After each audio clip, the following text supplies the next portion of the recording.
Welcome, my connoisseurs of the fight live. Hope you guys are having a good one. Sorry for the delay. You guys will see this probably Friday night or Saturday, just for the upcoming Bellator and UFC cards. We're gonna do talk about some Jiu-Jitsu World League and then the Cowboy Connor recap the whole card. And I'm joined today by my production guy, who needs a fucking young Jamie, because I got YoungBlood. Introduce yourself, YoungBlood. Hey, how's it going, guys? I'm just behind the camera here to help out, edit, maybe give my opinions here or two there. My lovely co-host Francesca, she's side hustling right now. She's got a lot of side hustles. I think we'll talk about it on Sunday, about her upcoming side hustles if she wants to. So yeah, we'll recap Saturday's events and then do a prediction analysis for LFA on the upcoming Friday here at Costa Mesa. So you guys will see that, shoot that on Sunday, and we'll hopefully get that out to you soon as well the following week. All right, so let's talk about it. Let's talk about Jiu-Jitsu World League. Now, you were out there competing, correct? Yeah, didn't do so hot, but it's all good. It was a great atmosphere. World League's getting pricey. It's getting pricier. Finally got the rash guard, because they always promise you a rash guard if you sign up early. Really? How much is it to sign up now? Dude, I think it's for 2 divisions, so I do gi and no gi. And I shouldn't really do gi anymore because I don't train in the gi anymore. I used to do I think as far as gi training goes, I think you need gi. I should really start adding it in more. It tightens things up. That's why you see slick jiu-jitsu like Brian Ortega. As soon as he locks up, it's kind of over. I mean, is it also too a little bit more of I guess a chess match, you know? Yeah. Because I only have a year under. It's just the grips and everything throws off. It's kind of like a different style of game, like sub only. It's just another style of jiu-jitsu. Yeah, you can't really get away with too much. Yeah, so at one point I was not I'll give up my back sometimes in no gi because I can scramble out of shit. So I'll give up my back and just do a turtle build up wrestling style. Mm-hmm. But you can't do that in gi because you're gonna get your back taken and get choked out because there's so much traction and grab onto you. Yeah. I got bare bowled a lot. I haven't seen that in a while, but I took silver in no gi, and yeah, we'll work on it. It's just good vibes. I mean, it's starting to be more IBJF. They don't let you reap. They're just they didn't do my Validator shorts. They're too skimpy, so I bought these spats from World League. You were too hot for Jiu-Jitsu World League. That booty. Yeah, there's just better tournaments out there, I think, that are cheaper. So we got Rushmore Sub-Fighter tournaments, $45. So, and he'll usually separate it. So one event will be gi, one will be no gi. The upcoming one in March, I believe, is sub only. It's in-house, so that'd be fun to check out. Probably hit up that one. I really like sub only too. I know Jason Bukic, who was on Gym Crashers. He's doing the World Series Jiu-Jitsu. He's paying, Jiu-Jitsu guys, which is unheard of, which is awesome. But, sub only is kind of different because, hey, I don't care about, guys don't care about position anymore. Not position over submission, old saying. Oh yeah, you can mount me, I'm just gonna go for this heel hook though. It's gonna set up to get that butterfly or this toe hold. I'm gonna let you take my back. They don't care about their guard getting passed per se, versus in a point style or it's combat juice slaps, yeah, you're worried about position, you're trying to maintain guard, retain guard. So that's how I feel. And then grappling X too, those are $45. So I'll probably stick to grappling X's and Russ's. Maybe a World Series Jiu-Jitsu. But I'm kind of maybe done with World League. It's kind of pricey, and it wasn't that great of a turnout, to be honest. Cool place, cool vibes, but small turnout. I think I had 8 in gi, and then it was just the 3 of us in no gi, so that was bullshit. Best 2 round robin. So yeah. I mean, what would you kind of recommend though, in terms of for someone who's more like me, who's just kind of starting with jiu-jitsu and all that? Yeah, just try to find tournaments, cheaper ones with the most matches. So Subcom was another one good. I hope Subcom. They do San Diego and LA. They do gi and no gi. I had 8 matches in one day. I had 4 in gi and 4 in no gi for $80. It's not bad. That sounds so what? $10 a match?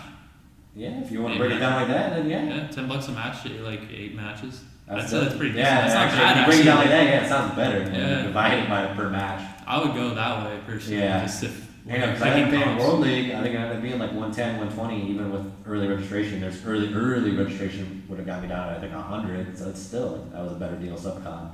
Mm-hmm. But yeah, and then Russell sometimes depends on the turnout. You might it'll be just straight no gi. You might get 6 matches if it's a really big bracket. But we'll see. I mean, any big names you see at Jiu-Jitsu World League or just anybody that stood out to you competing? big names. There's Felipe Fogland right up from Trumbo in the main. He was coaching. As far as jiu-jitsu athletes, not really. There's a guy that coaches that works at Cal State Fullerton, school, and they have a new jiu-jitsu program right there I think that's cool for those college kids trying to jiu-jitsu. There's been a lot of like crossovers I've seen in martial arts trying to be in college. Like even Owen Roddy was trying to have his own like I guess amateur college like MMA. That'd be dope. I'd be down for that. I'd be down to compete in that. That'd be pretty cool, but I just don't know like how that would work. I wonder if they would conflict as wrestlers. The wrestlers would be like, fuck, you're moving in on our guys. They would want wrestlers.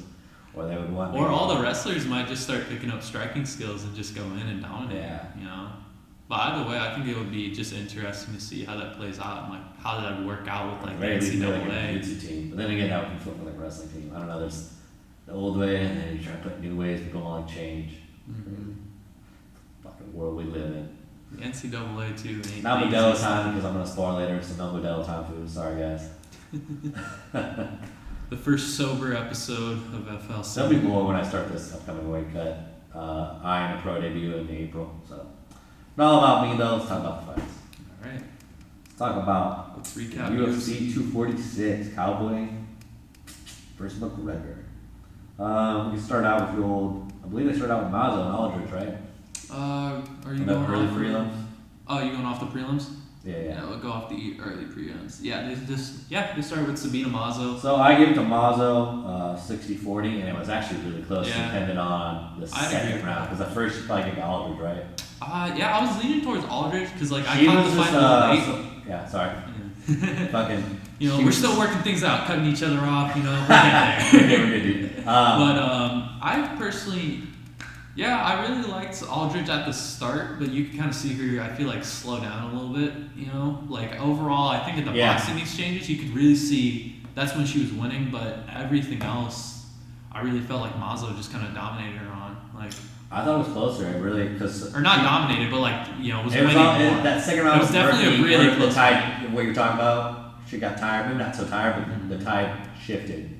And it was more Mazo putting forward. The third round was her just clinching. Yeah, I was about to say, I wrote that down. On the knees. She was really effective. So she won the third round for sure, but Aldridge definitely won the first because she was connecting more. And it was really just out southpaw, she's dipping forward, head not into kicking her knee range, but off center line, and it gives you more extent into your rear hand. And that's what was landing on that cross over and over.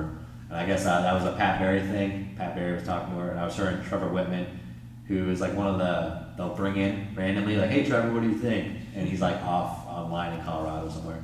But it's funny because that's his coach, that's her coach too. The I don't know internet who she had in her corner. I believe Pat was in her corner and probably some other cornermen. So her head coach, Trevor Whitman, was just, doing that side job with the UFC and kind of commenting on his fighter. You could also see, I felt like, from Aldridge within the third round, she kind of started to slow down a little bit. Yeah. And that's where Mazo turned the fighter. I think she knew she was down to win it. Mazo, that's why she just kept her in the clinch. That second round was rookie, so I could see it go either way. Yeah. That's where I really saw, I felt like in the second round, that's where you really saw a lot of Aldridge's, just boxing exchanges getting into her face. Why did you try to take the other ground? And then my co-host, Francesca, funky Fran on the pro, she brought up too that she's used to LFA, was fighting champions, so she was doing 4 and 5. So maybe she's not used to 3-round fights. She's had a couple in the UFC, so she's I think it was her second or third 3-round fight she's had. Aldridge or Mazo? Mazo, because Mazo was an LFA champion. She did a lot of championship fights where she's seen round 4 and 5. So maybe she just takes some time. She used to 5-round fight. So like my co-host said, I thought that was good how she brought that up. We were talking about that, some dialogue. I also felt like with Mazo's range, she was just using her kicks more effectively, just in general. But for the longer fire, she got hit a lot. Yeah. And she was getting outstruck by the shorter fighter. Yeah. She was going in and out. Boxing exchanges. So really a good performance by Aldridge. So it was a really good fight. It was close. I'd say that was probably one of my second favorite fights on the card. It's definitely up there. And then the one after that was at light heavyweight, Alexa Cameron. Alexa. Lede. I wasn't really following it too much. It's not really. We can skip it, to be honest. Yeah, the early prelims. Drew Dober versus Nasrat packed. That was good. ass. That was good. great. I didn't Great think Dover was performance. gonna finish him. I thought he was gonna win out the decision, but damn, that's awesome. You That know, was a nice, first round too. Like nice within a knockout. minute. That was good 10. momentum from Dover. Like didn't Dober just come off a really strong performance? I feel like nobody's talking about consistent. Dober. He fights often. He I fights love the way- often, but he's been on. I could have sworn he's been on a little hot streak. Yeah. Side note too, Gadelia and Grosso got cut. You guys hadn't already noticed that. I think we might have talked about that. I don't know if it was they already had been cut. I think they got cut after the podcast.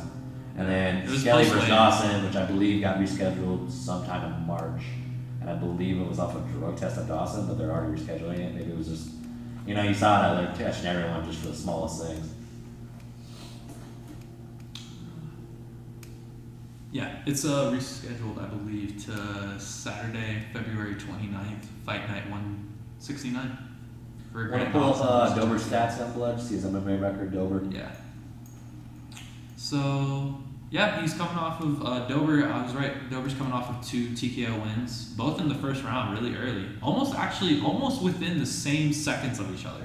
So Because Nasrat was 110, and then he just knocked out Marco Polo Reyes at 107. Oh, Bull Reyes, yeah. Yeah, I remember that. Like, Yeah.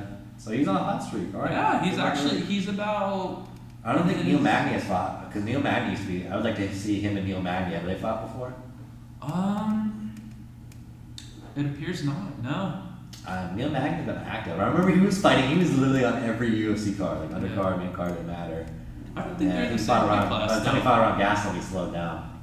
Are they? Does Magny still cut to 155 or no? It's at 170. It's at Magny's 170 because him and Gaston did fight. Even though Gaston was overweight, Mm-hmm. that's when Gaston finally said, "Fuck welterweight." He moved up to middleweight. I don't know, because it seems like Magny's just that long boxer type, and I love watching Magny go. Yeah, Magny's. And he trains with Matt Brown, so those two are just going to war all the time. That would be an interesting. I think Matt Brown commented on one of his fights. There's a big upcoming fight. Can you pull up Neil Magny shit too? Yeah. It was he had a big upcoming fight. Matt Brown, when he was on Joe Rogan, he was like, "Yeah, Neil could shut down a fucking game plan, because Neil is a quick starter, and then when he starts throwing, he gets his range, timing, and volume. Boom, those three within 5 seconds, and it Go just back. throws your whole game plan off." Yeah. Did you watch when Neil Magny fought Carlos Condit when Carlos Yeah. was coming back? That was like, I wasn't. Carlos is I'm kind more of a recent fan. fan, I admit. I'm a little more on the new age generation of fans. The Conor McGregor way, but that was like one of the first fights I remember seeing of like Neil Magny's. I just go, whoa, why is nobody talking about this guy? Yeah. Like he just shut Carlos down. What is the last 5 opponents for Neil? The last 5 opponents has been a loss to Santiago Ponzinibbio. Oh, it's a big name. Okay, Yeah, so it's a big name. But then he had a KO with knee and punches against Craig White. Before that, the unanimous decision on Carlos Condit. Arm triangle choke to RDA, but RDA's at what? RDA's at We'll be 170. talking about them and Michael Chiesa. Both Yeah. moved up from 2 big guys. They look both good at 170. I like them both at 170. We'll move on to that one. We'll Yeah. talk. We'll break that one We'll down. break We'll talk that about that down. one for a while actually, because I like Chiesa's jiu-jitsu. Yeah, but you get subbed by RDA. Can't get too hard on I yourself. think that was Matt Brown was commenting on the RDA fight. Like Mhm. he shut down a game plan real quick. Or was that fight? It was a big fight coming up. They were worried about that. Yeah, and then he fought Johnny Hendricks before that, so Yeah. the unanimous. Yeah, he's had his ups and downs, but overall, I'd like to see him fight Dober. I think it was a Yeah. good fight. I think Dober's like sticking to 155 though. Was that at 55? That was. Oh, you're Nasrat, right. Yeah, Dober went down. He wasn't. yeah 170. Dober. That's why I'm saying. He made a he's weight like- cut. Was that the first then? Was that his debut at lightweight? No, I think. I will tell you in a second. Polo Reyes. No, yeah, it was Polo Reyes was the one before, and he's just gone on a streak. And then before that, he had Benil Dariush. Oh, maybe he has been at 55. Maybe I thought he was at 170. No, he's been See, at I'm fucked 155. I'm fucked up. See, That's YoungBlood's why I'm checking me. here. YoungBlood's checking me. That's why I'm here. I swear he's such a big, bulky He's lightweight. it's just because he's big. Yeah, Like he's thick though. you can even see though in the interviews, like you see him hold a mic, like his hands are huge. He has Oh, big yeah. hands. He's That's- heavy. Yeah. He's a heavy guy, but he Big also bone. like doesn't he come from a wrestling background? I believe. I think he trains up somewhere in Nebraska. He is. Let me see if he has. Yeah, but Dover's. Yeah, he's only 31 too. So And he's like I said, Who should he fight then at 55? Let's see. He's got, like I said, he's got a win over John Tuck at 155. You know what? Make him fight. Has he fought Vic yet? That'd be a good fight, him and Vic. Vic who? Vic? Mike Vic? The guy that just got knocked out by Jake Cheat. I think that was his last fight. Actually, I think he had a comeback fight after that. No. He's like this super tall lightweight. No, he hasn't fought a guy named Vic yet. Yeah. He's been at 155 for a minute because the only guy. See, I thought he was at welterweight for a while. No, he's he's just a big 155er, I think. Yeah, he's thick.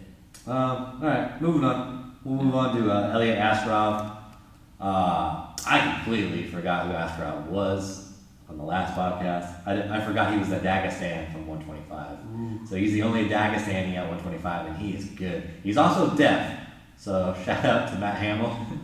He's undefeated. Yeah, and that was actually a really close fight. Elliot could have won it, but he just walked him down and started putting pressure on him when Askarov died out. I mean, Askarov was winning the fight, but Elliot could have turned it and maybe even got a finish. He was pushing pressure, but he wasn't doing anything. He was literally just hands down, getting hit in the face, like, come on. Like, bro. Yeah. Start some volume on it, get awkward. You know, you're awkward MMA. Mm-hmm. And he prizes himself on that. Make a scramble, get a submission. Yeah, I didn't catch that one too much, but... Yeah, Askarev's very just well-rounded, switches stances, I believe, and just... He's undefeated, put up currently the volume, he 11. has grappling. He's kind of like the 125 version of Zabit, but like less spinny kickboxing. Less point karate style. Yeah, kind of.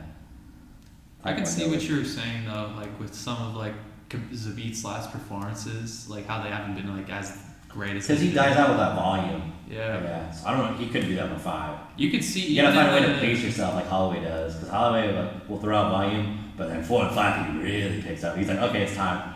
We were fighting in 3rd gear or like 5th gear. I'm gonna jump into 10th gear. We're ludicrous speed. It's like fucking Spaceballs. Like, what's after light speed? Ludicrous speed. Yeah, but you could even see, I felt like even in the Calvin Kattar fight, like that was one I wish was like 5 rounds, because I felt like near the end of it, you could see him fade a little bit. Calvin started to come on a little strong near the end, but he came on strong and like when there wasn't enough time. Yeah. And then after that was pretty controversial fight of Andre Philly versus Sadiq. I know you were Yusuf and you were commenting, you were signing my DMs like, you're fucked up. Yusuf So's gonna win that. I didn't know Yusuf cut so much weight, so he's a big 45er, and that was definitely a play. You know, I admit It was a close fight. It was a close fight, and I'm not so gonna lie. if you look at the judges' decision, I think one did give him a 30-27, but I think it was, if you're gonna score for Yusuf, it was the first 2, and then the 3rd round, Philly took it back. And Philly stole. That was a 5-round fight. I don't think Yusuf could do 5-round fights because of the amount of weights he cut. Because then he just dies down. He's kind of like you know how Kevin Lee starts out good, and then Kevin Lee always drops the last round. Yeah. Well, also too, like Kevin Lee's like one of the greatest. Like, I feel like he's one of the greatest arguments for like a 160 pound or 165 because he's such a tweener. Like you see him, he's not a small guy at 155. I feel like, you know, like you see him next to Tony Ferguson and some other fighters. He doesn't look small. He's just a big guy. And then I wrote in my notes, like I felt like the fight was close. You know, it was very close, and it just kind of brings up how do you want to score something? Because to me, like I felt like first round, Sadiq was like, you know, he's doing good. Yeah. He was landing like, I'd say he was just kind of being the stronger fighter overall. Yeah. Just like Philly had a nice takedown and he reversed it, and it almost got with Kimura. I was like, dang, but Philly managed to get out of it. It was pretty nice display of jiu-jitsu from both of them. Yeah. Yusuf with that counter, Kimura gets on top, and then I'm surprised. I felt like though, like in the 2nd round, I felt like that's when you started to see Sadiq like fade because he was just kind of sitting on him. So if you were going to give him the feeling, you would give him 2 and 3 because he definitely lost 1. So yeah, it was close. It was kind of reminded me of the Mazel Aldridge, like the rounds. Yeah, I was really like close. It depends on the 2nd round. Yeah. Like Philly won the 3rd, or same thing. Well, also each guy gets the end rounds, beginning round and the end round, so it comes out in the middle. You could also too say like one thing I kind of noticed, and I don't know if you picked up on it, like specifically in the 3rd round, you could see when Philly went to southpaw, like Sadiq had a lot of issues. And but also too, it's like when I was saying going back to the Sadiq just being the stronger fighter, it's like how do you want to score the shots? Because I think in the first 2 rounds he was landing the harder shots, but Philly was using his jab more. Yeah. Like he had a lot better use of the jab, but Sadiq was just kind of a little more at least from what I could see, a little more one-sided. Like he relied a lot on boxing, not so much like kicking. Like you saw him throw a few leg kicks, but then he would just go back to what he like has done for his past fights, which is just use some skill and timing and power and just take you out. I liked it. And then on to what we thought, and like Vegas thought, was like a 90-10 fight. I thought it was 70-30, Yeah. But I thought it would be a challenge for Macy, I'm not gonna lie, but like I was a little I was on the hype train. We talked about this in the DMs, yeah. So this is supposed to be a build me up fight. So but it also was a check in the box fight. And I never really thought about that. Mm-hmm. It's like, can you beat a world class grappler? Yeah, can you beat a vet? You know? Check can yes you or beat no. a vet? Check no. Well, But we don't know. So I thought the ACL injury, blowing out the knee, and we'll talk about that really fucked up test method decision. I thought it was in the second, but apparently it happened in the first. That's what people are saying. I guess so. I guess so. It was first. Like I thought it was second too, but I guess it was technically the first. So I thought first because she was not okay. When you're on your back, yeah, play a little bit of jiu-jitsu, go for a sweep, go for a submission. But when all your go-tos don't work, especially against a top-level person like Roxanne, grappler, get up. And you got Ben Askren in your corner, who criticizes so many BJJs about that. He criticized Lima about that in the first McDonald fight. Like, Lima, just dig an underhook and get up. Like, you're not going to win that fight striking off your back.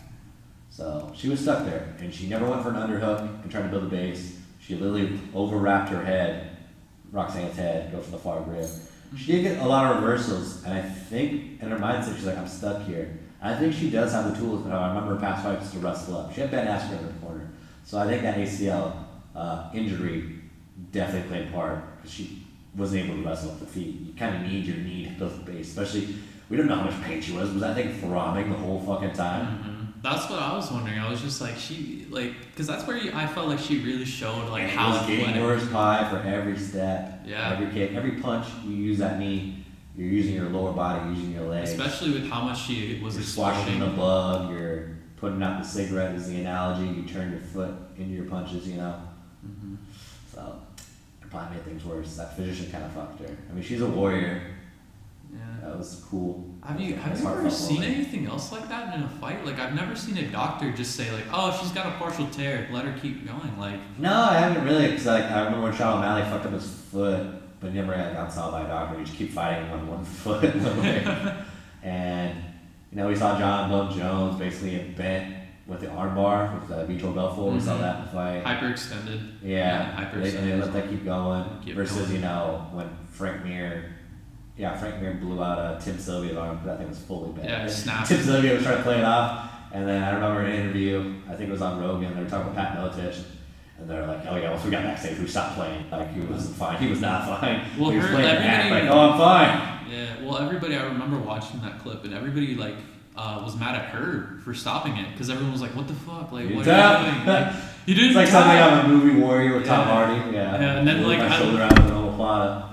The best part was like in that clip too, you could see like in the same after he snaps the arm, they replay it, and then they show like Tim Sylvia's arm snapping and the crowd reacting, and then everybody just changed their tone like, oh, Herb got this right.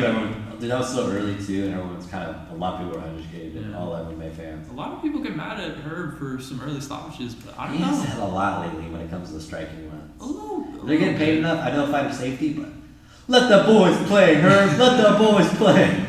I don't know. I still like her. One of those big championship fights. Let's have it happen. Let's go. You'd think he'd be more willing to let it go, considering like he's one of the most like active wrestlers. I want to say Robbie Lawler versus Collar Condit when they're barely hanging on. I want to see those 5-round wars. I hate, like, you know, our main event that we'll talk about. I don't want to see a 15-second fight. We'll talk about that. We're gonna talk about some stories that people got fucked over this weekend. Or like Edgar Maynard, you know? Like, oh yeah. They're just fucking concussed. I've never been concussed in any of my fights. I never threw up. Yeah, I never passed out. I don't know about that at Frankie, but that was kind of like, it was also good on like Roxanne, because she's a little bit of an upsetter. She's been doing the damn thing for a long time. She has over, it looks like 40 fights. Yeah, dude, she's a veteran. She's a vet, 37, you know. Some in Asia. She actually beaten some good names like Antonina Shevchenko. Oh yeah, Shevchenko. That was her last loss. She was a contender like when they did the tough show for the belt, and then she ended up fighting later. Yeah, she lost to Nico Montano, but Barb Honchak. Yeah, no, she's a veteran. I like her. Her striking got better with Big Wood and Syndicate MMA. I thought her post-fight interview and some of the things like I was watching it was really interesting. And she does an anime thing with DBZ. She's Yeah. got a fan base. She's a nerd. Yeah. I know she trains with Big Wood's girlfriend, Joanne Calderwood from Scotland. You know. Hey, that's another fighter you just brought up. That's watches anime. That's a winner. You know. Stylebender. We got Stylebender. We got all those people watches anime to get better and just becomes a nerd. Yeah. we actually like, you know, there's a lot of martial arts to anime fans. We have Cody Davis, you know, the guy you just talked about, the amateur. Stephen Wonderboy Thompson, Israel. Who else? Roxanne. You know, it's surprising. I think I personally, for a person who watches anime and trains mixed martial arts, I actually think it does kind of make you better and can motivate you at times. But, inspiration. You know, hey, if you get I swear to you, bro, you watch the episode of DBZ, like a Super or anything, and you just get the philosophy of Goku. Where's my coda? Nerdy up. What else did we miss? Oh, we got Kelleher, Osborne, Kelleher. Actually, before we get off with the Roxanne, let's talk a little bit more about like just kind of that doctor stoppage, like, you know. So he did what was called the litmus test? I don't know what that test was called. That's that post I sent you. I'll pull it up here. Yeah. It was a great post. The doctor broke it down beautifully. I'll just read it off from the fight fans. Yeah, but I don't know. Like, even in all the examples we brought up, I've never seen a doctor stop a fight and check a fighter like mid-round like that. Yeah, it was crazy. I like just straight up like, hey, sit down, like. So this weekend at UFC 246, there was an unusual physician calling during the Macy Barber-Roxanne fight. During the first round, Barber suffered a knee injury, and between rounds, the physician assessed her knee and diagnosed a small ACL tear, and that she was fine to continue. She ended up losing, of course. So usually after the fight, MRI results were positive for a complete ACL tear, and then Barber needs surgery, which is going to take like 9 months. This doctor, the gold standard for diagnosing a ligament injury is an MRI. Of course, they can't just do an MRI between rounds. So, physicians can perform orthopedic tests. So the guy performed the Lachman's test, an anterior drawer. Both tests assess the amount of anterior translation of the tibia on the femur, so how everything's connected, those joints. And those ligaments, so just making sure those ligaments are connecting all the bones and everything in place. That's what these tests are for. They just see, you know, kind of like sensitivity and specificity. High specificity, specific but icity, there we go. Means they are good at avoiding false negatives, but the accuracy is not 100%. It was just like a kind of like, I think they need to stop it. Like if she's like in pain the way she was, especially the way he checked her out, she was like on the ground. Mm-hmm. Yeah, I liked how though. Like, and that's surprising because Duke Rufus, remember when Pettis broke his hand, Tony Ferguson? I can't let you fight with that broken hand. I can't let you fight one hand. You're gonna let Barber fight on one leg. I mean, she was a trooper, but fuck.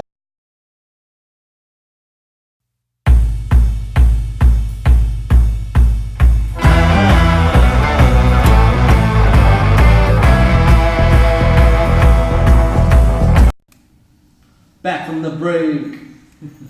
Where were we at? We were just we got to Alexa Grasso, Claudia Gadelha got canceled. Yeah. The Pettis Fair. We talked about the Macy Barber. So back onto her teammate Pettis, who, you know, Duke Rufus stopped for the broken hand, but he didn't want to stop for the ACL. But Ferreira just ran through Pettis. Yeah, pretty much. Like, really, the only thing to talk about the fight is just Ferreira's just he's moving up the ranks. It's interesting though, like, because this was like Pettis' first like foray back into lightweight after basically taking a year off of weight cutting. Because he did Wonder Boy, and the last one was Nate. Yeah. Was that 170? Yeah, basically, and I remember him saying like before the fights, he was talking a lot about how he's just basically taken like a year off of weight cutting, how his body feels better. He was actually saying this is one of the best camps he had, and oh yeah, I think I remember he seeing just that. got caught, you know, like Yeah, I think Diego just put his name on the map, just saying, "Hey, I'm still here. I'm making my way through this division." And then the rest of the main card just kind of sucked me out to get the main event, and we'll talk about the. I mean, Brian Kelleher versus Oda Osborne. Oh yeah, that got moved up. My bad. That was a prelim. I had it at a prelim, but yeah, I got moved on the main card after the Ross though. Godelia got dropped. Mm-hmm. But yeah, he came out round 1, submitted Oda Osborne. That guy's like high level, yeah, jiu-jitsu and just go crazy pace. Alexei Olenek wasn't that big of a surprise. Olenek was just using his jiu-jitsu. Green's not that great on the ground. Green's a striker. Should have tried to keep it on the feet more, but yeah, Olenek used jiu-jitsu, which just made it a smart fight. Green's actually not that experienced. He even said, I remember in an interview. He's from the tough, the big, tough heavy hitters? Yeah. For the women 145 and it was like man heavyweight. Yeah. He originally just got into MMA just to lose weight, and then he's kind of like a Derek Lewis, who's just like that guy with like supernatural power, like a Deontay Wilder, just kind of. Yeah, and then the Holly Holm Raquel Pennington fight was kind of disappointing. They criticized the referee on that for not breaking it up more, letting them clinch with inactivity for so long. But not taking away from Holly was a good game plan. Mm-hmm. And she just said, "I didn't mean for that to happen. It just happened. Like I'm winning. Like it's like the old saying, it ain't broke, don't fix it." Chael Sonnen actually had a really good point. I thought about this fight where she said, we really got to see Holly's wrestling come out because she was. We haven't seen that since the Megan Anderson when she just put a clinic on Megan Anderson, and we went, "Oh, Megan doesn't have a ground game at all. Do not let her fight Cyborg." Yeah, but Holly just basically kept her up against the clinch, and just used MMA wrestling the entire. This was a rematch. The first one was a close one, and this propelled Holly to the championship to knock out Rousey. So. And they both fought for the title again afterwards, and they both got whomped by Nunes. Holly got started early. The Rocky fight should have stopped, but damn, Pennington, warrior. Did you see what Pennington said after the fight? No, I didn't see what she said. Oh, I didn't. I believe it was. Let me look at the quote, but I believe she said, "I didn't want to hug you. I wanted to fight." Yeah, and, but she definitely wants to brawl and. Inside boxing dirty. Post fight. And then she wants to bang. Let me bang, bro. She wanted to bang, and she's like, I wanted to fight, not to be hugged. That's basically what she said immediately after. And then on to the main event, which was the return of Conor McGregor, which we all saw at 40 seconds. I felt so bad because people literally paid covers, $10, $15 covers or whatever, just for that fight. And they walked in just for that fight. It was 10 seconds. I'm like, yeah, you assholes. That's why you gotta enjoy the rest of the card. Granted, it wasn't that great of a card. Godelia and Ross was still on it. Would have made it better. Yeah. I personally thought Conor, when he came out, I thought he looked really good, especially at 170. Oh, he was disciplined. He even said it. He was more disciplined, more committed. Mm-hmm. He felt bad for his teammates for the Khabib. And I was talking to my coach about it. We saw the Khabib fight. He actually got out of his stance. All his fights, he never leaves the stance. He's always low and at the ready to fire and kill.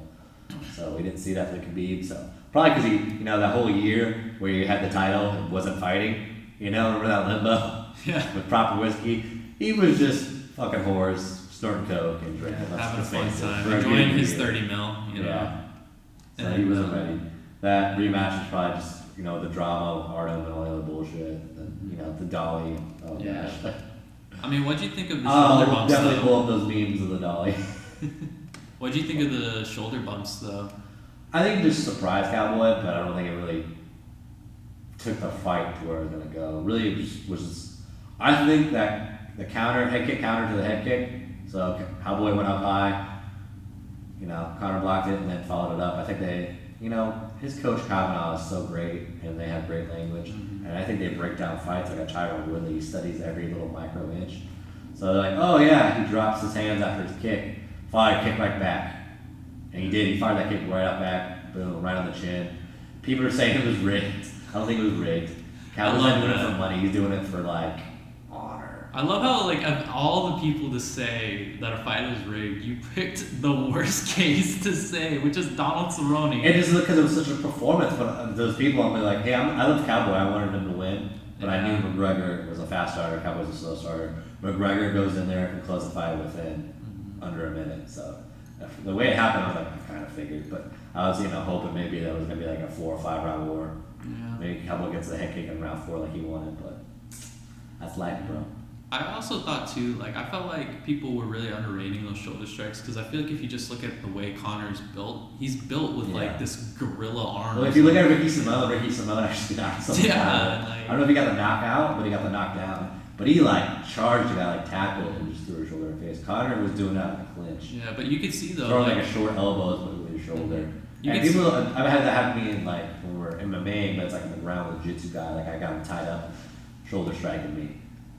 And I think that would be more from top bottom on ground, more damage. But I don't know. I think it was just he wasn't expecting that, and then it just kind of dazed him like, oh, what the fuck? But it didn't really like put him in deep water. It didn't like set the kick. I don't know. He's just Cowboy's a slow starter. He needs to just wake up. I don't know if they need to do the fucking CSW Ben Jones slap you in the face shit to wake your ass up before a fight or what. But alright. not like man, UFC 216. Not kind of Not the greatest. If you increase the price, what was it, 80 or 85? Jeez, If you actually bought it on your own? UFC price, I think. I think they raised it from 80 to 85. I will let you know in a second, but we can also, while I'm looking that up, move on to UFC Raleigh? Yeah, we can go to the rally before the Bellator. Let's do that actually. Yeah, that's not as stacked as the Bellator card. I'm really excited for the Bellator card, even though I'm gonna be there, but you know, I'm still I will be at a comedy show for that, but you and my co-host will definitely be there to analyze. And I'll definitely be watching.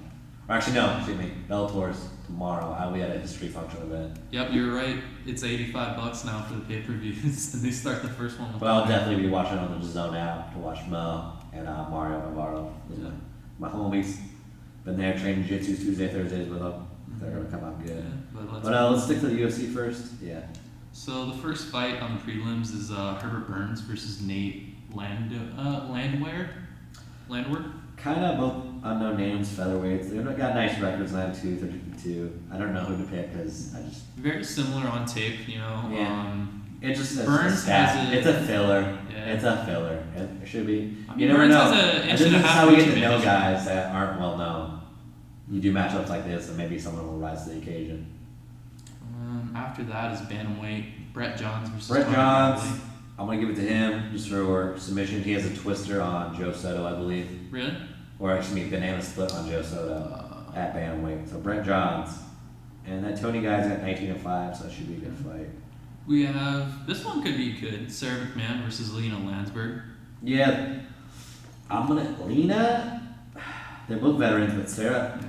when it comes to occasion, she always just kind of chokes or just doesn't come to the occasion. So, and Lena's kind of a vet, so she should be a good one. I'm gonna lean to Lena because I think Lena's gonna keep it on the feet, and yeah. Yeah, I'd lean towards that too. We have And I'd like to say Sarah, but I know I would like her to be like a Habib, but she's not. She doesn't like use her wrestling and maul people. she's been doing the thing for a while, right? 39 years old. Yeah, I think mom of one or maybe two now. And then Lost her brother. bantamweight, which is Montel Jackson versus Felipe Corrales. 8-1 versus 9-1. I've seen Montel fight. He's very explosive. I want to give it to Montel. And then we've seen Justine Quiche. I haven't seen her. Well, she was at strawweight. Now she's at flyweight. So I'm glad she moved up. I know she had trouble. She's a big girl for 115. So I mean, it's a good thing they started 125 for her. At 6-2. Lucy though has a 3.5 inch reach advantage. Yeah, over Pudilova. I don't know if I'm pronouncing that right. Yeah. I've seen her fight. It should be a good fight. It's gonna be on the feet the whole time, probably. I believe it's gonna be a striking battle. I don't know who to say on that one. To be honest with you. I probably lean a little bit more towards Lucy just because I feel like that if they're gonna go. If you're gonna make me like put a gun in my head, I'm gonna put like a super like 52, 48%. I'm gonna get 52 towards Justine maybe, because I know she fought some big names. But the one I'm really excited for was Arnold Allen, Nick Lentz. Yeah. Allen's a big prospect from the UK, 15-1. Lentz is a veteran, but man, this guy's a phenom. It's gonna be sweet to see the grappling because the guy is a great grappler and a great striker, but he puts out a high pace. And I watched him with the Gilbert Melendez fight. Oh my God, he's just. Yeah, he beat Gilbert Melendez. He's got Jordan Ronaldi, Mads Burnell, Makwan Americani. Wow, Makwan's actually no joke. Yeah, that kid's a prospect. he's He might be fighting for like he'll be in the top 10, top 5 soon. and then possibly fight for. He's got an 8-fight win streak he's on right now. He's coming in really hot. They give him the veteran. This is kind of a check in the box. This is not a grappler, but this is like, can you handle just a salty veteran in Nick Lance with, what is it, 30-10-2, 1 no contest. Damn, so 2 draws, 10 losses. That is, oops. If you don't want to count the no contest, that's basically 32 fights. And I believe Nick Lentz is coming down from 155 on this one. Yeah, I believe. Did he fight BJ? Did they actually fall through that fight? I can pull up Nick Lentz. I'm trying to remember if that fight actually went through. I believe it did, and then Lentz went through.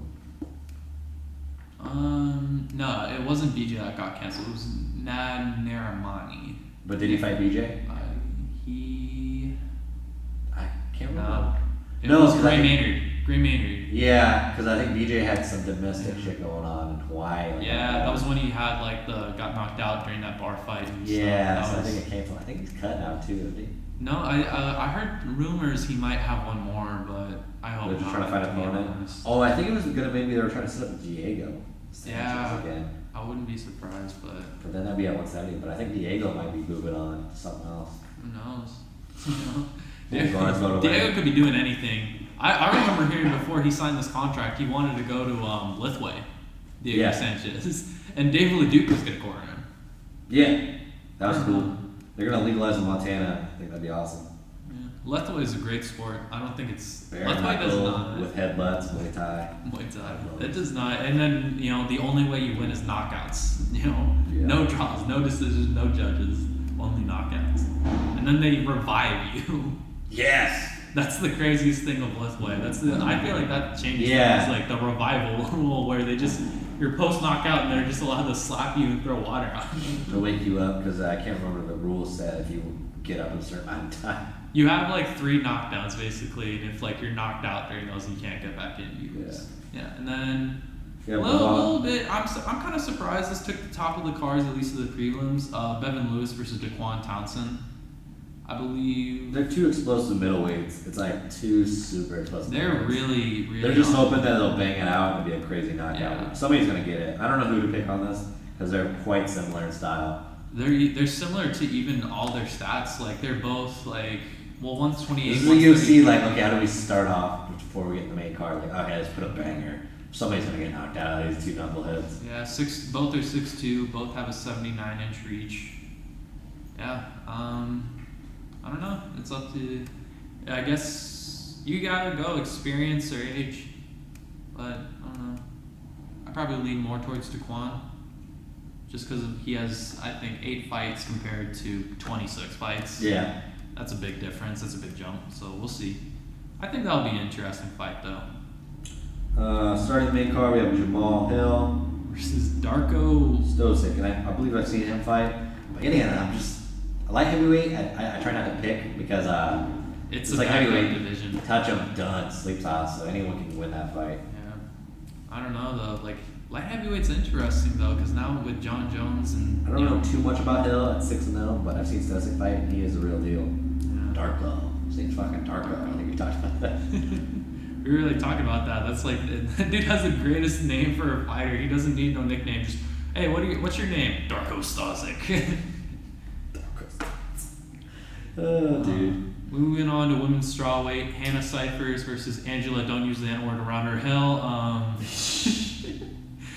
10-3 versus 10-7. Cyphers at 10-3. Cyphers is really good. We just never her debut. I believe was Macy, so she's really good. She's a dog. She's just not quiet. She's the one that's really shy. So when Joe interviews her, she's like, oh, it's dude, you just fought in a cage. And you can't do an interview, that's how public speaking is. It's some people are so scared of public speaking than fighting. Yeah.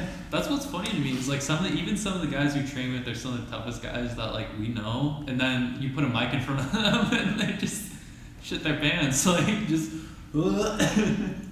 Yeah, that's funny. Who are you leaning towards? Cypher really, I think she could take it to the ground and win, but she doesn't really do that. I think most of her grappling is kind of just cower grappling. I think she most of the time keeps on the feet. Mm-hmm. So it should be a good striking battle. If it depends who can find range. Mm-hmm. So if Hill can find a range, I think she'll just outstrike her. He'll Maybe still get a have finish, inches. or at least win the decision. Yeah. I don't know. So Cypher has to push forward and get inside. Another of like experience versus an up and comer. Yeah. Should be a great fight. We have Jordan Espinoza versus Alex Perez at flyweight. I'm gonna say Perez just because of the wrestling. He's a good little striker too, but he proves that praise. I remember the Jose Torres fight, and they bring in that guy, and he's supposed to be like Mighty Mouse was talking about him at the time when Mighty Mouse was still in. It's like, oh, that's the guy. Fucking Perez turned the pace, put him in the grill, burned him. So I'm gonna say Perez, even against Espinoza with experience. I'll follow that pick. And after that, a little bit more of an exciting fight. Probably the one Two former lightweights, Rafael dos Santos, RDA versus Michael Chiesa. And I just remembered the Chiesa Condit fights. We already talked about the Condit bagging earlier. That was the Kimura one-handed. So I think he went 2, took it behind his head, was on top position with the Kimura, and then just one-handed it, put it behind his back like a cop would. Like, if you're getting someone's like something like a schoolyard, like, you're putting my hand behind my back and I'm pressing back on your head. Did a one-arm Kimura finish. I love that. It's on the Fight Like Connoisseur's Instagram story. You can find it on the UFC Instagram as well. But dang, that was such a cool finish against Carlos Condit. Yeah. This is going to be sweet. So Chiesa's going to take it to the ground. And it's actually, his striking at welterweight looked better than at what it was at lightweight. He actually had a willingness to strike. And he doesn't look small at welter. Yeah, he's not a small welterweight. Well, he was a huge lightweight. He cut a lot of weight. Really He's big. tall. He's tall and lanky, and he uses that like a Tony Ferguson, that tall and lanky wrestler, grappler. Yeah. Before in lightweight, he was just trying to take her back and choke you. And he still kind of does that, but I saw a lot of Khabib-esque in his welterweight fights. Can you pull up his record for me? The last 5? Chiesa? Yeah. Yeah. He's If you riding actually more. look at his He's resume, riding more, getting the TKO, striking down, kind of like Khabib. So it's pretty cool to watch that welterweight with him. he also has he's never really had too many easy fights. He's fought a lot of big names. He's got Kevin Lee, Joe Lozon, he's lost to. Pettis, he's lost to. I believe he fought Gamebred at 55. Yeah, he fought Gamebred and he lost. He actually got Bravo choked by Gamebred. Oh yeah, Masvidal was good, especially that was at 55. Yeah, but everybody else, he's won against Ally. That was when no one knew about Masvidal too.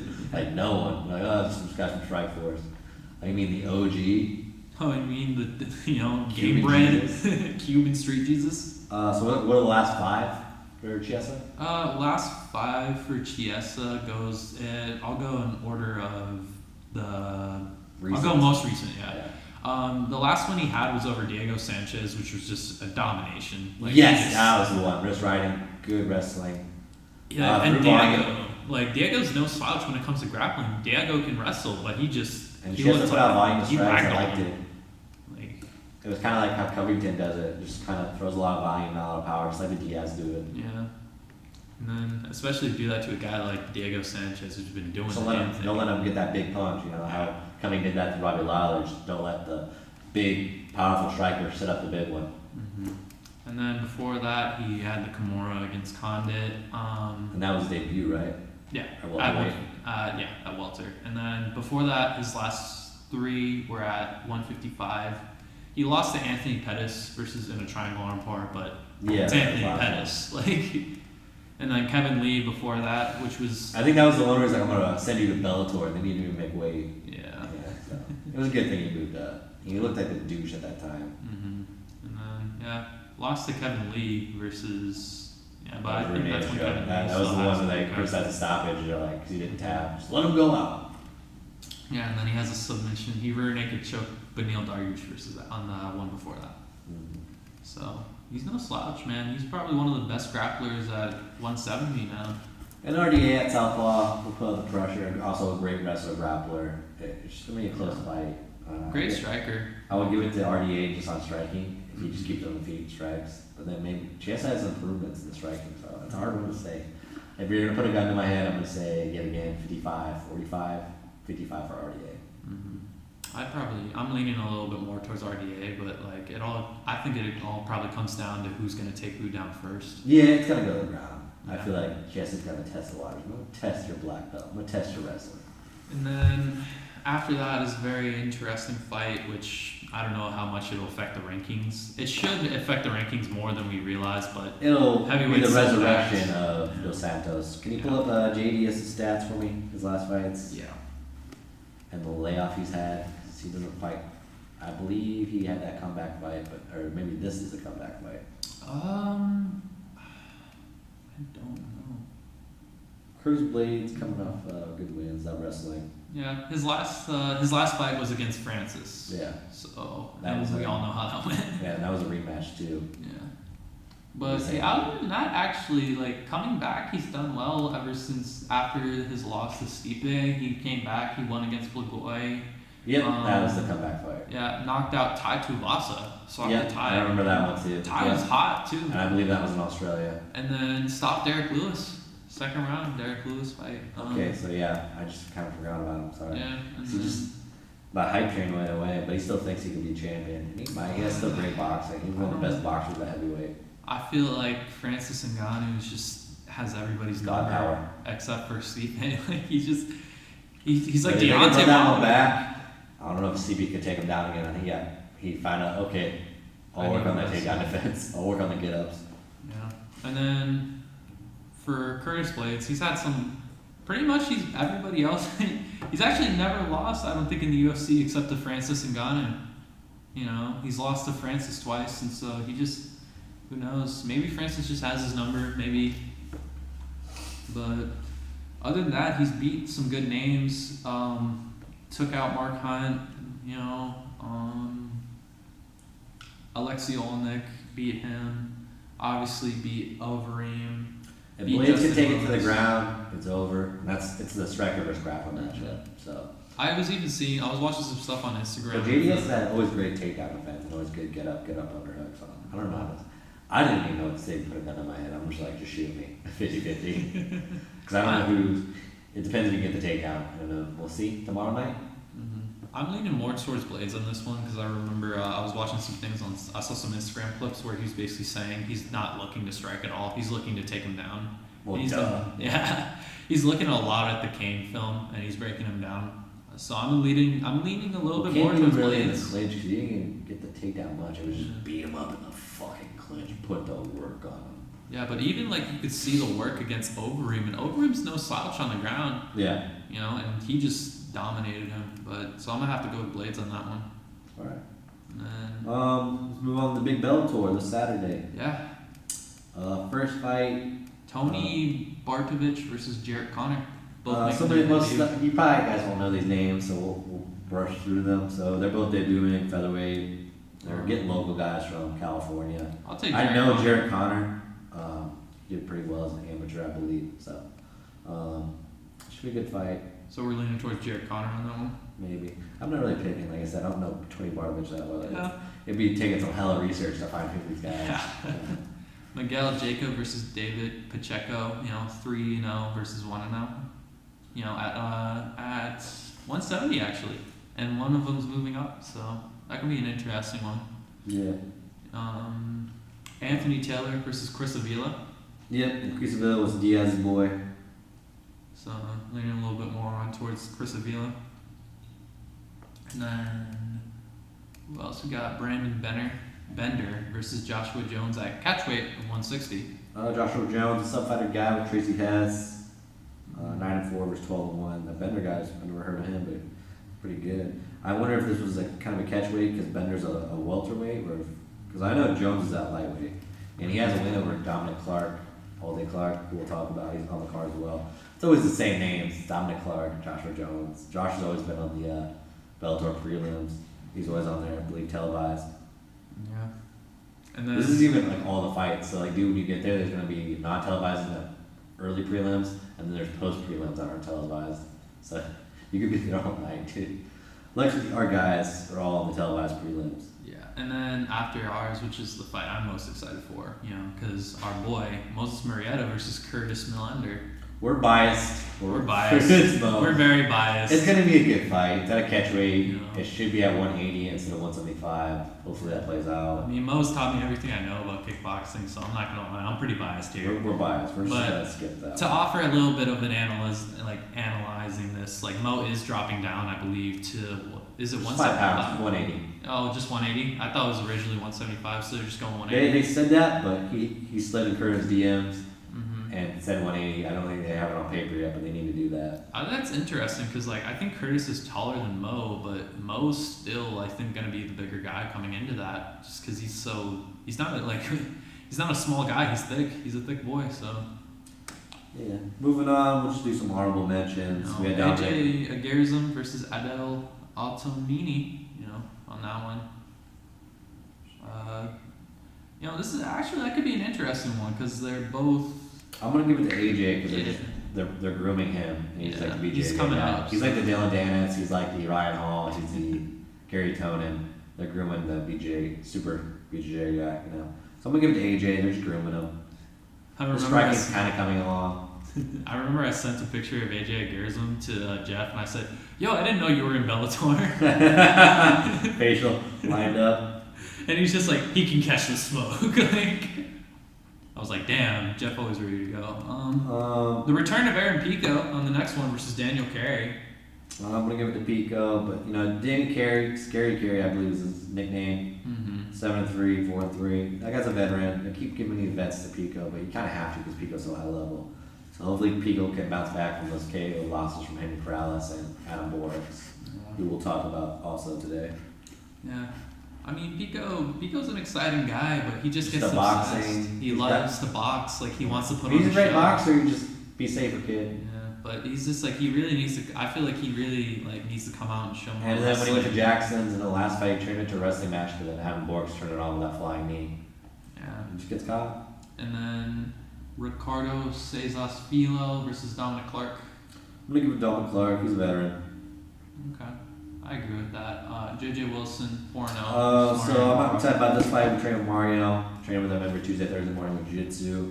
I think it's a great fight for Mario because they're trying to groom this kid, JJ Wilson, at 4-0. He's a pretty boy. He's a BJJ phenom. They're just trying to groom him. Fighting out of London. Or not London, but England, I mean. So they're just trying to groom him, But Mario's a fucking veteran. And that kid's very sloppy on how he sets it up to take the ground. So I think Mario can step the takedown, make it a striking battle.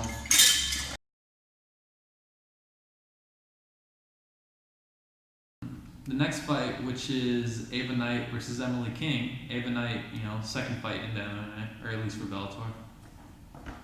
We'll pull that up real quick. Are we on the main card? I believe that's the main card right now, right? I believe so. That's the first one on the main card. Yes, That's the first one. I believe Ava Knight's coming in with more of the height on this one, right? Or hype, I mean. Yeah, I want to know. I don't know who to say it. Emily King is a veteran. But I'm going to give it to Ava Knight. They're hyping her up to build a fight. Yeah, she's looking It's good. just a starter for the main card, She's a boxer, so it'll be exciting. I think they could have put more exciting. They have more exciting women, but they always put the same ones on, like the Pineapple Princess. Liz Carmore signed with them, so maybe get her a fight soon. Didn't Or Kat Karen Zingano? Melendez. Is Kat Zingano over there yet, or? Oh, they just haven't caught her a fight yet, but yep, you're right. Kat's gonna be a good one. Yeah. I like Kat in that one. After that, this one I'm actually really excited Raymond for. Daniels back in MMA. Jason King's kind of a veteran too. But Jason King, I was looking at some of his I just don't earlier. think he's gonna be able to take down Raymond because Raymond's so funky, and it's gonna be a Raymond highlight reel like always. Well, actually, if you look at, I think it was, RD Goat. I think if you look at Jason King's last few fights, Yeah, pull that up. I will pull that up in about a second.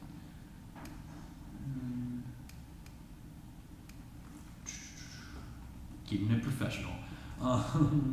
Yeah, but basically, Jason King's last few fights have not been like a sleeper fight. Like, I think his last fight, he just won against Brian Jackson in the first round, TKO. Before that, he lost first round TKO. Then fought a guy named Jason Wolf, again TKO. Yeah. So pretty much all his fights, all his wins have either come by stoppage and It's then gonna be a all his banger. losses. They're giving Raymond a real serious task. Yeah. Like, I think Raymond can come out with it. I really like Raymond on this one. Like he's just so unorthodox, and I feel like he's one of the most like effective uses of like karate and that point karate style into MMA within his striking. Like, I'll do all the spinny shit. all the stuff. Like triple spin and then I hit you. Yeah. He's like I was watching him It's like break with that skateboarding, like, oh, I did a 360, and like, oh, I did a 540, oh, I did a 720, and then Tony Hawk's, oh, 900. Yeah. But he's doing it now for like knockouts. Like, I spun around 4 times before I knocked you out. I think what he said, because they had Robin Black do the breakdown of his last knockout. Oh, yeah, He Robin Black, I said- love the breakdowns. Yeah. He said, he's like, oh yeah, it's a cheat 720. Normally that's a kick, but I was just getting him to react to this and then just decided last second to come down with a punch. So, and then I believe even like a little inside scoop of Jeffrey Craig was saying he's been working a lot of jiu-jitsu lately. So he's really well rounded. I think he's my favorite. I think in welterweight. Exactly, 2's committed. Yeah, he's been around. Moving on, we have another 2 huge veterans at the bantamweight, as far as not flyweight. No, But it's Sergio Pettis making his Bellator I don't think debut. you're right on that actually. It's saying. I got No, you're right. You're talking So about Sergio bantamweight. Pettis. Yeah, I'm looking at, because Sergio. here they have it as Juan Archuleta versus Henry Corrales, then Sergio. So, it's up to Maybe you. backwards. Let's do with the, I'm just going off the website, so the scroll feature. But basically, I believe like it goes Juan Archuleta, then Sergio Pettis. So let's break down Juan. But yeah, I like Well, that. nothing's set in stone yet, so even on the website, I don't know how this is going to be the exact order. They're going to fuck with it around. Let's do the Sergio Pettis versus Alfred Kanashkin. Okay, we'll say the featherweight and then the main event at the end. It should be, they're doing the Corrales Archuleta.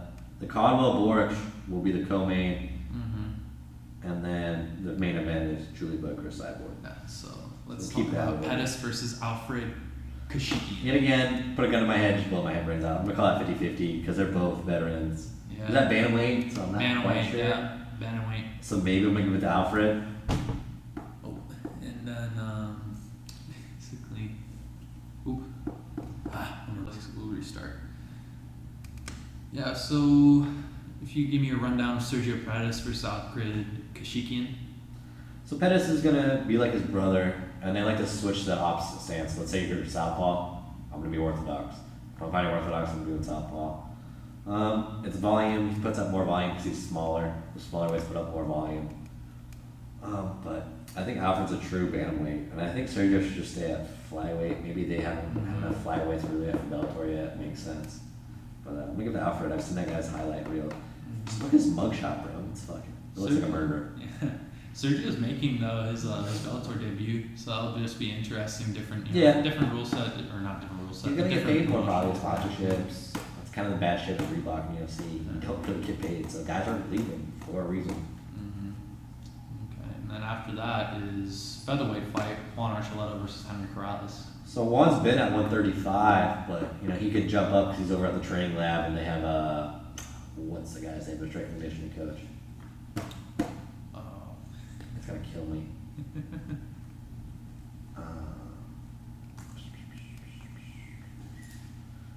They train out of his garage. It's all the big names like T.J. Dillashaw, and he puts him through cardio battles. He has Pico over there too, and he's like a rocket scientist. He basically put his rocket science towards nutrition and fitness. So that's how they're so amazing. How they're able to cut so much weight. 'Cause Juan at King of Cage, I believe, had 3-4 belts from like 125 to 155 or 135 to 155.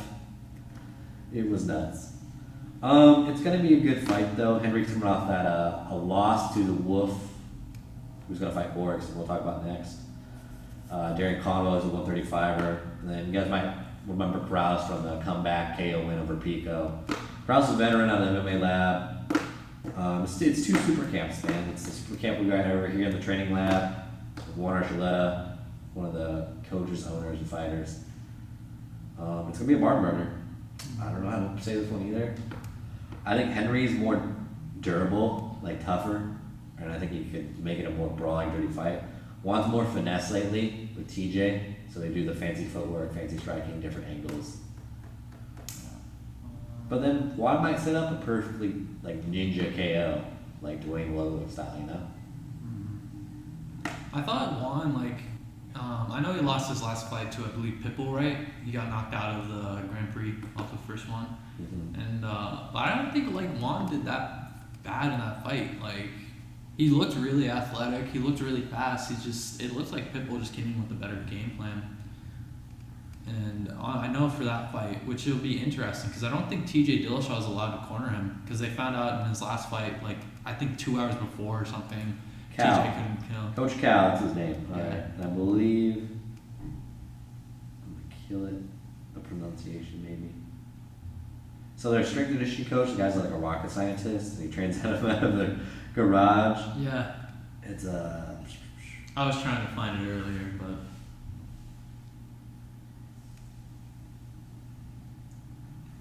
it's Cal. It's something. It's a- either way, we'll put it in post. And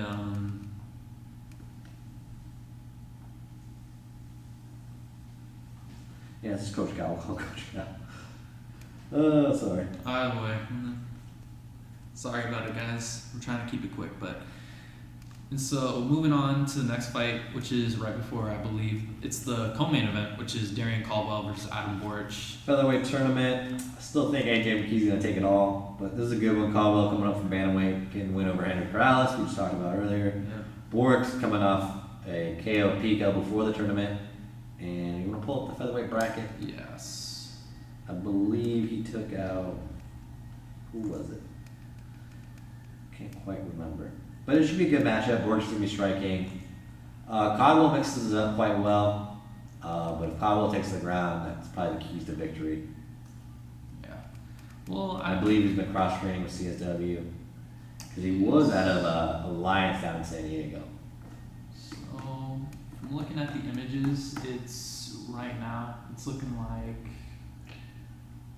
I know. it's Adam Borich versus Caldwell, and Who then did Borik's take out to get there? I know Caldwell took out Corrales. Borich was, I believe, I think he only had the Pico.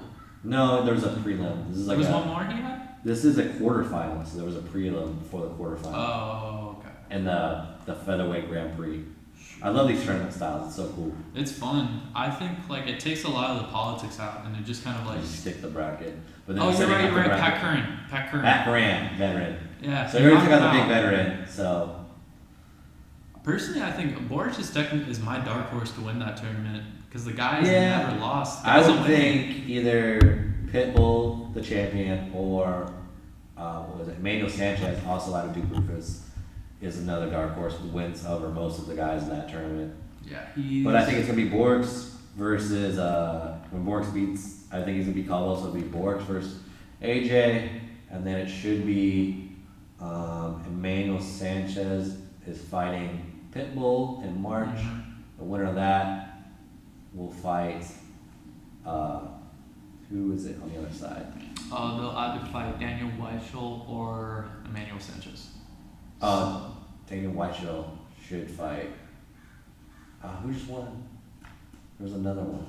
AJ McKee just beat Derek Campos. Yeah, so AJ and Adam Borch should be on that side of the bracket. So Emmanuel and Pitbull will fight. Weichel. Am I right? Yeah, Yeah. you'd be correct with that. So yeah. So it'll be Weichel, either I don't know, out of Matador, or Emmanuel Sanchez. I think his name is Matador, I believe, nickname, Yeah. or just Emmanuel Sanchez out of fucking Duke Rufus. Him or Pitbull will fight Weichel. So we'll see. I'm still leaning a little bit towards Borich just because Even though it's over AJ? Yeah, just because he's so He's a phenom. talented. He's a phenom, you know. Winners Well, win. he did get Pico took him to the ground, and I know Pico and AJ trained together, so I think it'd be a good, venge fight. Oh, did they really? Yeah, At they Body trained Shop? out with AJ, Antonio's dad. Oh. Pico trains everywhere. He was doing the camp at Jackson's. I don't know where he was doing the camp for this fight, for the Daniel Scary Carey fight. I think he had a chip on his shoulder because he wasn't in the tournament either. But And there it goes. Finally, last one. Julie We're gonna Budd. current events. Julie Budd, Chris Cyborg. Ooh. What are you going with? I'm gonna say Chris, but Julie Budd is, we just don't know. Just like featherweights are just, we just don't know. Yeah. it's not a big, bracket. They kind of, it's still forming. There's not that many women at 145 that can fight. I mean, we'll see. I don't know. It's rumored one day. I'm leaning a little towards Chris Cyborg, but Like I said, this is gonna be one of your title quite a few times. This is gonna be one of those like 49-52 percentages where it's just like, But it could be a blowout either way because I think if you look at their records and their opponents, they just haven't fought the same crowd. I'll take a look at Julia Budd's.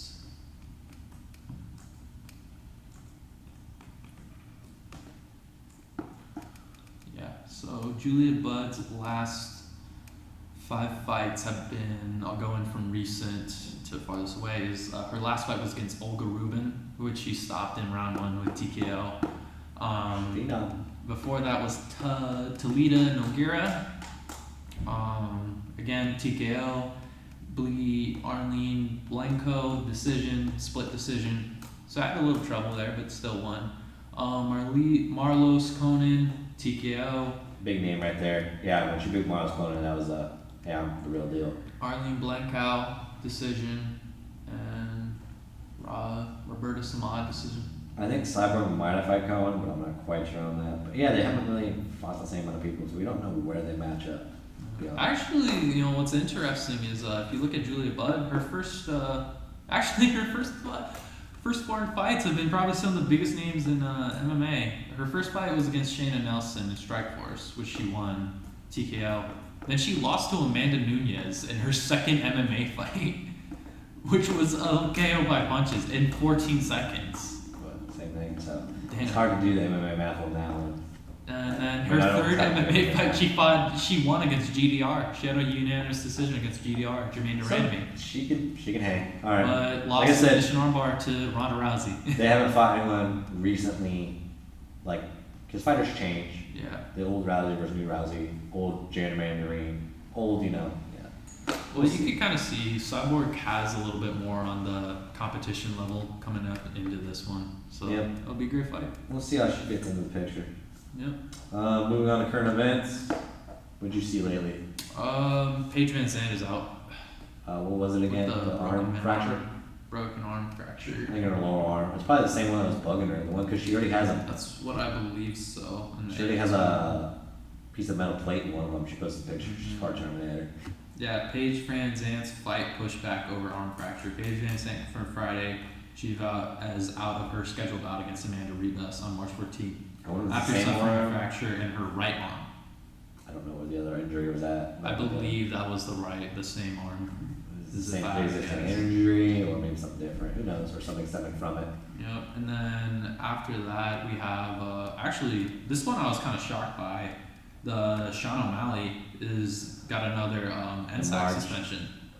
Oh, so the March one is canceled too? Mm-hmm. He's suspended 9 months for his second positive drug test for the banned substance Ostarine. He's eligible to return. I think that one's a weird, you know what I'm saying, on how they reported that one? Yeah. I believe they're just talking about the summer drug test. Yeah. And now you should be able to fight in March. But well, no, they're saying it's the second one. So this might be. That might have been the second one. I don't know. That article I think what it is that people kind of sources look into it because that source kind of sucked how they worded it. Yeah.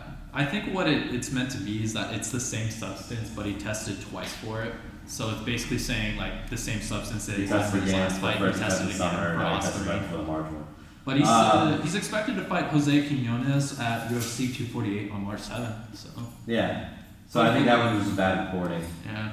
I mean, he has Dana backing him. The wording of it. Come on, MMA journalism. I mean, Dana has came out and said, has backed him saying he's clean. We're just testing way too deep. Yeah, you gotta be careful, USADA. Just test for everything now. And then I believe one more big thing was pretty crazy, I'll bring up in about a second, was the Robert Whittaker pullout. Oh, yeah. But then, guy was giving a bone marrow donor transplant to his daughter. She named it. So, heartwarming story. So, definitely a reason to pull out of the fight. Yeah. In MMA News Weekly wrote about it. So basically, Robert Whittaker has responded to the rumored reason why he's been removed from the UFC He came 248 out and said card. too, but then again, he probably didn't want like, oh, I'm a hero. Like anyone kind of do that to a daughter, but it's awesome that he's pulling out the fight. I mean, there are probably some people, some selfish douchebag fighters that be like, nah, I'm still fighting. Forget my daughter. Okay, so here's There's some old people out basically. there. But for the most part, most fighters are good, and Robert's a class act. Yeah. It's gonna take him out a while, probably to recover from a bone marrow transplant too. So basically, he said, "Thanks for all the support and well wishes. Lots of false rumors That's out really there, so painful, please too. ignore them. I've been off socials, working with some personal matters and spending time with my family. I'll be back very soon, stronger, better, and better than ever before." So Heartwarming story. I know it's an interesting. Like, who do you think they should put in against Cannonier now? I heard Kennedy might fall out of that fight too. So Really? Wow. So I thought it was gonna be Darren Till. I like Till And then they were versus gonna replace it with Cannonier. Darren Till versus somebody. Yeah, Till versus somebody. And Maybe you Cannonier can is find the Till dark fight. horse in the middleweights, I think, that could come win it all. And then a big thing that I think, I don't know if we covered it last podcast or not, but it was just recently announced. Yoel Romero versus Israel Adesanya has been announced. We've been talking about it for a while. Yeah. Wait But for it's that to official happen. now. I have a feeling like there's gonna be drama, like someone's gonna get hurt or something. Like Really? Like it could be Tony. You feeling the Still Khabib praying Tony that will happen vibes? in March. What? You still feeling the Khabib Tony vibes on this Oh one? yeah. I think people forgot about it because McGregor, the dude's a go. I mean, I've been a hater on him, but man, that one fight, you literally, oh, he's back in the picture. One fight, he's back in the picture over someone who's not even in like, he's gonna fly over Gaethje and Poirier for Tony and Khabib, or possibly skip Tony for Khabib. Even if Tony is like a really close fight, maybe. Yeah. I mean, what do you think though of like Conor saying like the reason why he won 170 is because he's ready to cut down in case Tony or Khabib pulls out, and then Dana's backing it. Dana's been the biggest backer, Money. more than the Money. fans. Money. And Chael brought up it was like, I believe Chael Sonnen, who was on Food Truck Diaries today, was coming out and talking about it. I love Food Truck. And, His own podcast too. It's pretty good. all this stuff is pretty good. And he's basically saying like if they don't do this next one, or let's say Conor comes out, he fights like Jorge Masvidal and loses, or Diaz and loses, or I Diaz. think the Masvidal Usman's happening because they denied Conor that fight. So Masvidal Usman's happening. I think Conor will either fight. He's waiting on Diaz 3. He's waiting on Diaz. Yeah. He wants to do Diaz 3. I think they should wait He on that. said he didn't want to wait on Khabib Tony Yeah. for the fight, because it's going to be a while after the fight. Well, he said too, like he's waiting for, because he's He leaning said he's towards looking at the dates, so he wants to fight probably right after that, or maybe on the same card. I don't know. Who knows? He's got a lot of plans right now. He's it's jumping between Diaz 3 to I'll be the replacement for Fucking when owner. Tony pulls out, or Fucking owner. He's just fucking owning things. who knows? That's pretty much it. Like I said, Sunday we'll recap these two events we talked about for Saturday, and then we'll do a breakdown for the upcoming LFA card that's super packed. So, see you again. The connoisseurs of the fight life. Catch you later.